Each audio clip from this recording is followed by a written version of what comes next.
한번 묻겠습니다. 여러분 곁에 누가 계십니까? 지금 여러분 곁에 하나님도 계시지만 누가 있어요? 아무개가 있죠? 장로님도 계시고 권사님도 계시고 집사님도 계시고 아무개 청년도 있고 아는 얼굴도 있고 모르는 얼굴도 있고. 한 번 더 물을게요. 여러분 곁에 있는 그분을 사랑하십니까? 정말? 어제 사랑한다고 고백을 들으니 좋습니까? 좋지요. 좋아요. 왜 사랑하십니까? 서렁합니까? 왜 사랑하십니까? 아마 뭐 여러 가지 이유가 있겠지만 가족이기 때문에. 그렇죠? 우리 모두가 다 하나님을 아버지라고 부르는 한 가족입니다. 맞죠? 혹시 이 가운데 하나님을 아저씨라고 부르는 분 계세요? 아무도 없죠? 똑같은 한 아버지, 하나님을 섬기는 우리는 한 가족인 줄로 믿습니다. 동인우님 그렇죠? 예, 그래요. 이모님이든 누님이든 고모님이든 어떻든 우리는 뭐 족보상으로 보면 하나님이 다 아버지니까 그런 점에서 보면 다 형제요 자매, 바로 그런 관계라고 여겨집니다. 모쪼록 우리 모두가 많이 사랑하는 형제와 자매가 될 수 있기를 바랍니다. 어느 목사님께서 어느 날 택시를 타서 운전기사와 대화를 나누었어요. 이 기사 아저씨가 운전하는 일이 참 힘들고 피곤하다 하는 그런 넋두리를 한참 동안을 하는 거예요. 듣기 싫었지만 목사니까 교인 대하는 마음으로 그 넋두리를 다 들어주며 맞장구를 쳐줍니다. 그러다가 갑자기 화제를 바꿔서 딸 자랑을 시작하는 거예요. 자기 딸이 지금 고등학교 1학년인데 전교에서 7등을 한다. 자랑할 만하지요. 그렇죠? 그 이야기를 이렇게 자랑스럽게 그렇게 하는 얘기를 들으면서 목사님 생각에 그런 생각이 들었어요.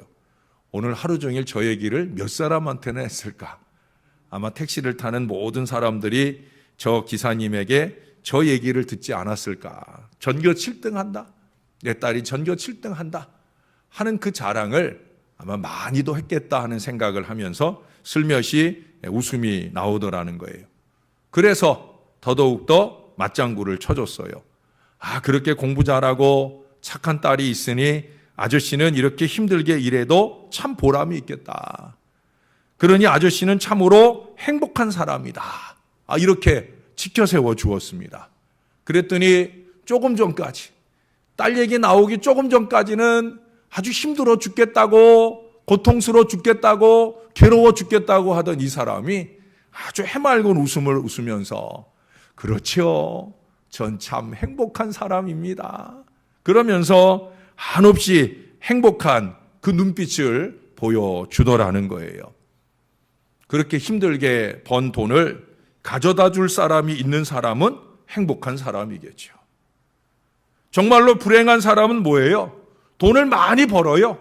버는데 집에 가봐야 그 돈 써줄 사람이 없을 때 정말 불행한 사람이죠. 안타까운 사람일 거예요. 여러분, 우리 예수님은 이 행복으로 사신 분이셔요. 뿐만 아니라 우리 예수님은 이 행복으로 죽으신 분이기도 하실 거예요. 예수님 이 땅에 사신 33년, 30년은 자기 가족들을 위한 그 행복함으로 사셨고, 홀로 남으신 어머니나 동생들을 위한 희생적 삶을 장자로서 살아갈 때 그것이 너무 행복하고 뿌듯했습니다. 3년 동안의 짧은 생애였지만 하나님이 사랑하는 이 세상의 인생들을 위해 생명같이 주옥 같은 그 말씀을 우리에게 전해주시며 행복하셨습니다. 새벽 오히려 미명에 또 밤이 맞도록 기도로 말씀으로 치유와 이적으로 사셨던 그 모든 일들, 그 일들을 베푸실 대상이 있었다라고 하는 일들이 예수님의 행복이었다는 거예요. 뿐만 아니라 기꺼이 그들을 위해 십자가에 달려 외롭게 죽어질지라도 그래도 그 주님은 사랑하는 우리를 위해 죽으시는 것이었기 때문에 기꺼이 행복하신 줄로 믿습니다. 형제인 우리들의 구원을 위해 십자가의 죽음, 고통, 치욕을 다 이기셨다는 거예요. 그 이유는 뭐예요? 단 한 가지. 하나님이 세상을 이처럼 사랑하사 하는 바로 사랑 때문이에요. 오늘 17절, 18절에 바로 그런 부분, 대속의 제물, 속량의 제물, 우리를 위해 모든 시험과 고난을 먼저 당하신 분, 이 모든 근거는 뭐냐? 바로 사랑 때문이라는 거예요. 우리 하나님의 사랑, 또 그 사랑을 나타내는 우리 주 예수 그리스도의 사랑이 저와 여러분을 사랑하는 줄로 믿습니다. 여러분, 이처럼 죽을 만큼 사랑하는 사람이 있는 사람도 행복한 사람이지만 죽을 만큼 사랑하는 일이 있어서 이 일을 위해서라고 하면 내 한 목숨을 십자가에 걸어도 좋다고 말할 수 있는 사람은 더욱더 행복한 사람인 줄로 믿습니다.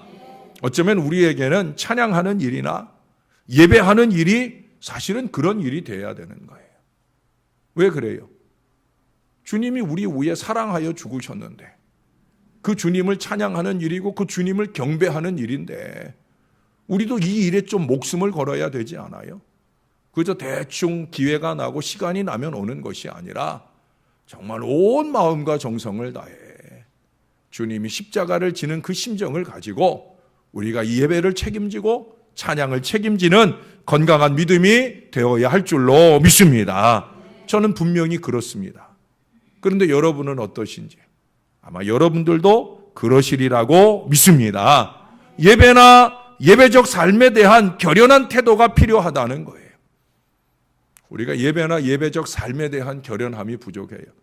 이번 주간에 여러분 사랑방에서 로마서 12장 1절 2절 말씀을 통해서 산제사에 대한 얘기를 들으셨을 거예요. 예배적 삶, 삶의 예배에 대한 얘기를 들었을 거예요. 산제사, 살아있는 예배적 삶이 뭐예요? 예배에 나의 생명을 거는 거예요. 그것이 교회에서의 예배만 아니라 나의 삶의 자리에서 드려지는 예배하는 것 같은 거룩한 신앙 인생, 하나님의 선하시고 기뻐하시고 온전하신 뜻을 따라가고자 하는 그 일에 우리가 좀 목숨을 걸어야 된다는 거예요. 여러분, 삶의 행복은 가치 있는 것을 소유할 때 얻어지는 게 아닙니다. 그것은 일시적인 거예요. 잠깐 행복해졌다가 그것이 사라지는 순간 그 행복도 사라지는 거예요. 그보다도 더 자신의 삶 전체가 가치 있게 되어질 때 얻어지는 행복이 진정한 행복인 거예요. 나의 삶이 가치 있어지는 거. 여러분, 삶의 가치를 다른 말로 하면은 존재의 의미를 깨닫게 되는 거예요. 내가 왜 살고 있느냐? 내가 왜 살고 있느냐? 이 존재의 의미가 분명한 사람은 행복한 거예요. 여러분은 그리스도인으로서 존재 의미가 느껴지는 삶을 과연 살고 계신지, 내가 그리스도인이다 하는 이 자긍심이 그냥 생각만 해도 웃음 짓게 만드는 그 건강한 영성을 가지고 살고 있느냐는 거예요. 오늘 우리가 그런 부분에 좀 많이 부족하진 않은가? 주님은 자신을 내어주셨습니다. 그 사랑을 알고 실천할 때 이 땅에서 천국 시민으로 살아가는 건강한 믿음의 역사가 가능하게 될 것입니다. 사랑이라고 하는 것은 그 사랑을 받은 만큼 대갚아 줄 때 그 받은 사랑이 가치가 있는 거예요. 여러분, 우리 주님의 십자가의 사랑이 얼마나 가치 있는 사랑이에요. 이 세상 어느 것과도 비교할 수 없는 가장 큰 사랑인 줄로 믿습니다. 정말 믿으십니까? 그런데 왜 그 사랑의 가치를 우리의 삶에 표현하는 모양을 보면 전혀 그렇지 않은 것 같은 걸 느끼게 할까요? 정말 세상 최고의 사랑을 우리가 받았다고 하면 그 사랑에 대한 우리의 표현들도 동일한 모습으로 나타나야 되는데 우리는 왜 그렇게 살고 있지 못한지. 제가 학창시절 이렇게 청소년이나 청년 시절에 수련회 같은 데 가면은 즐겨 부르는 찬양이 있었습니다. 또 제가 교육전사 시절에 우리 아이들 데리고 수련회 가면은 거의 마지막 부분에 가서 이 찬양을 하면서 함께 뜨거운 사랑의 고백들을 나누었던 그런 찬양이 있어요. 그거 PPT 준비됐죠? 예수 사랑 나의 사랑 내 마음속에 넘쳐 형제를 사랑해 예수 사랑 나의 사랑 내 마음속에 넘쳐 자매를 사랑해.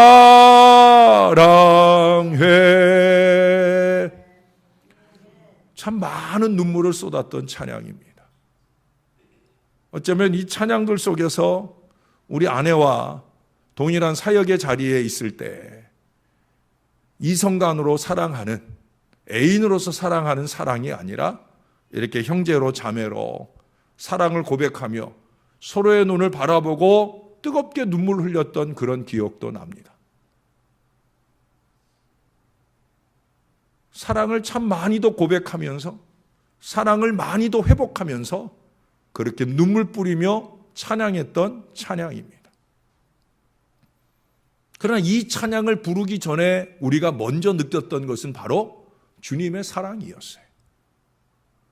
주님을 향하여 뜨겁고 간절한 기도 속에서 우리를 만져주시는 성령의 은혜가 임하게 될 때 그 큰 사랑이 충만히 채워진 느낌, 그 느낌이 가장 강렬할 때 그때 이 찬양을 부르면서 내게 부어주신 그 사랑을 내가 손잡으니 내가 마주보는 이에게 쏟아 부어주고자 했던 그 간절한 순간들이 기억이 납니다.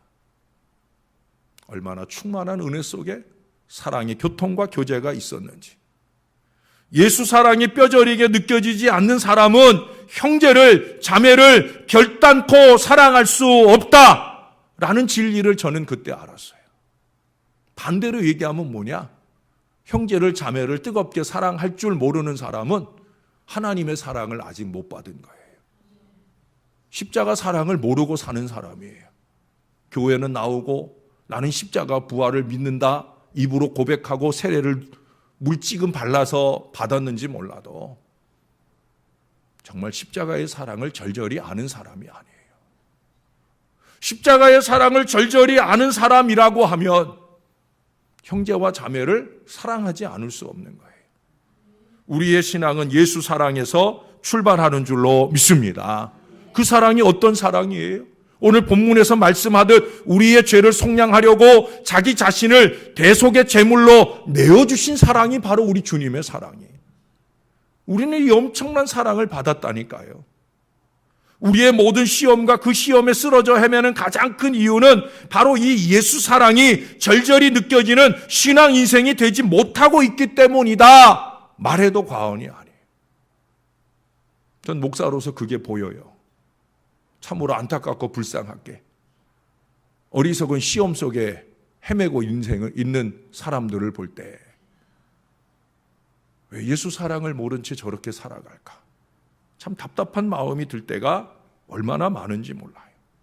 여러분, 우리도 마찬가지여야 된다. 아니, 주님이 우리의 형제 되심을 마땅하게 여기고 우리 위에서 고난을 받으시고 우리를 붙드시며 도우시려 애쓰시는 모든 이유는 어디에 있느냐? 바로 우리 하나님의 사랑 때문인 거예요. 예수님은 천국에 계시며 그 하나님의 사랑을 누구보다 잘 아셔요. 그러니 그 사랑을 가지고 기꺼이 이 땅에 육신을 입고 오신 거예요. 낮고 천한 자리에 오셨고 십자가에 달려 죽으시면서 그 사랑을 나타내려고 온 몸으로 몸부림치신 거예요. 우리도 마찬가지여야 된다는 거예요. 다른 이유와 핑계가 있을 수 없습니다. 다른 불평과 비판이 있을 수 없습니다. 그 모든 것은 예수 사랑이 결핍되어서 그런 거예요. 내 안에 예수 사랑이 충만히 채워져야 되는데 한 방울도 남아있지 않아서 그 빈자리에 가득한 그 이기와 욕심, 불평과 원망, 그런 것들이 자꾸 쏟아지는 거예요. 주님의 그 고귀한 사랑으로 가득 채워져야 할 우리의 심령이 밑바닥에 달랑달랑 남아있고 나머지는 채워지지 말아야 할 것들로 채워지다 보니까 그 어리석음이 쏟아지는 거예요. 주님이 주시는 사랑이 모자라서가 아니에요. 주님의 그 넘치는 사랑을 못 담아서 문제인 것입니다.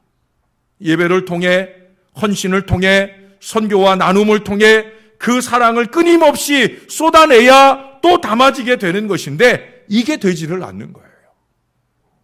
여러분, 이 신령한 법칙을 잊지 말아야 됩니다. 받으려고만 하지 나눌 줄 몰라요. 채우려고만 하지 쏟아낼 줄 몰라요. 교회도 그렇고 개인도 그렇고 더 열심히 사랑을 쏟아내기에 힘써야 되는 거예요. 하나님의 사랑의 법칙은 그래요. 사랑을 쓰고 빌려주면, 사랑을 나누면 나눌수록 그 빈자리에 더 넘치도록 채워지는 것이 하나님 사랑의 비결이에요. 얼마든지 넘치게 채우시려고 준비되어져 있는데 우리가 나누고 채우려 하지 않으니 새롭게 우리 속에 담아지지 못하는 거예요. 담아지지 못하니까 자꾸 메말라 버리고 메마른 그 마음 가운데 남아있는 것이 아무것도 없다 보니까 사단이 놀기 좋은 그런 어리석은 마음이 되어지고 마는 거예요. 제가 오늘 설교 제목을 고민하면서 여기 오늘 17절에 보면 그가 범사의 형제들과 같이 되심이 마땅하도다. 예수님은 기꺼이 우리와 형제 되기 위해 오셨다는 거예요. 형제로 불리워지는 것을 마땅하게 여기셨다는 거예요. 자, 여러분은 어떠십니까? 형제요 자매가 맞느냐는 거예요. 주님의 형제 맞으십니까? 정말 그렇게 아멘하고 큰 소리로 자신할 만한 주님의 사랑이 우리의 마음속에 채워져 있느냐는 거예요. 채워져야 할 우리의 마음의 사랑은 아닌 또 다른 미움이나 시기나 증오와 갈등 이런 것들이 어리석게 채워져 있는 저와 여러분은 아닌지, 주님의 사랑을 넘치게 받으며 그 사랑을 갖고픈 간절함 속에 사시는 주님의 참 형제가 되어야 된다라고 하는 거예요. 형제라면 이렇게 살면 안 되는 거예요. 예수님께서 우리가 시험 받을 때 형제인 우리를 도우시려고 친히 고난을 받으셨듯이 우리도 그렇게 주님의 형제로, 서로의 형제로 기꺼이 희생을 나눌 수 있는 그런 삶으로 살아져야 되는 거예요. 이제는 그만 나를 아끼고 이제는 주님이 아끼는 그 대상을 위하여 내가 아끼던 그것을 내어줄 수 있어야 되는 거예요. 그것이 나 자신일 수 있으면 더 좋고, 내가 집착하고 있는 물질이든지 땀이든지 눈물이든지 주님이 형제라고 여기는 그 누군가를 위해 우리가 쏟아낼 수 있는 건강한 믿음의 삶이 필요한 거예요. 부족한 종이 굳이 선교와 나눔이라고 하는 이 표현을 통해서 아니더라도 이 주님이 주신 거룩한 형제 공동체, 가족 공동체, 우리 교회 안에서만이라도 우리가 피차에 말 한마디를 좀 골라서 따뜻하게 할 줄 알고 행동 한 번을 좀 다듬어서 따뜻하게 전할 줄 아는 그 믿음의 마음과 삶이 우리에게 필요하다는 거예요. 왜? 우리는 주님의 가족이니까. 우리는 주 안에 한 가족이니까. 그러니까 우리는 그렇게 살아야 되는 거예요. 저와 여러분이 우리 예수님처럼 그렇게 범사에 주님의 형제들과 같이 됨을 마땅하게 여기면서 시험 받는 자들을, 고난 받는 교회를 능히 돕는 건강한 신앙 인생들이 다 되어지므로 먼저는 우리 교회가 행복한 신앙의 가족이 되고 우리 교회를 통해 세상이 점점 더 행복한 미래가 열려지는 그런 믿음의 백성들이 다 되어주시기를 우리의 형제 되시는 예수 그리스도의 이름으로 간절히 축원합니다. 기도하겠습니다. 좋으신 아버지 참으로 감사합니다. 오늘도 주님의 주시는 말씀을 받습니다. 새벽의 여정 중에 힘겹고 피곤하지만 이 귀한 찬양과 예배에 목숨을 걸고 최선을 다해 나아온 이 백성들을 우리 하나님께서 기뻐하실 줄로 믿습니다. 주님을 사랑하기에 주 앞에 왔나이다. 이제는 그 큰 사랑을 받고 이웃을 향해, 형제를 향해, 세상을 향해 나아가야 하는 우리의 사명을 알게 하여 주옵소서. 누가 우리에게 형제 맞느냐고, 주님의 한 가족 맞느냐고 물어볼 때 부끄러워 고개를 숙이는 인생들이 되지 않도록 내 안에 가득 넘치는 주님의 사랑을 채우는 대로 그 사랑을 베풀고 나누기에 인색하지 않은 믿음으로 살아내는 저와 이 모든 자녀들이 되게 하여 주옵소서. 이제는 좀 움켜쥐고 살지 않도록 주님을 위하고 가족을 위하여, 형제를 위하여, 자매를 위하여, 믿음의 식구들을 향하여 기꺼이 나의 물질을 나누고, 시간을 나누고, 눈물을 나누고, 기도를 나누고, 찬양과 예배와 은혜를 나눌 수 있는 거룩한 친백성이 되게 하여 주옵소서. 형제 맞습니다. 마음에 가득 이 고백을 간직하고 돌아가는 이 자녀들 되게 하시고, 이들이 온 교회 안에 형제의 전염병을 전염시키는 능력 있는 사랑의 자녀들 다 되게 축복해 주시옵소서. 감사합니다. 예수님 이름으로 기도합니다. 아멘.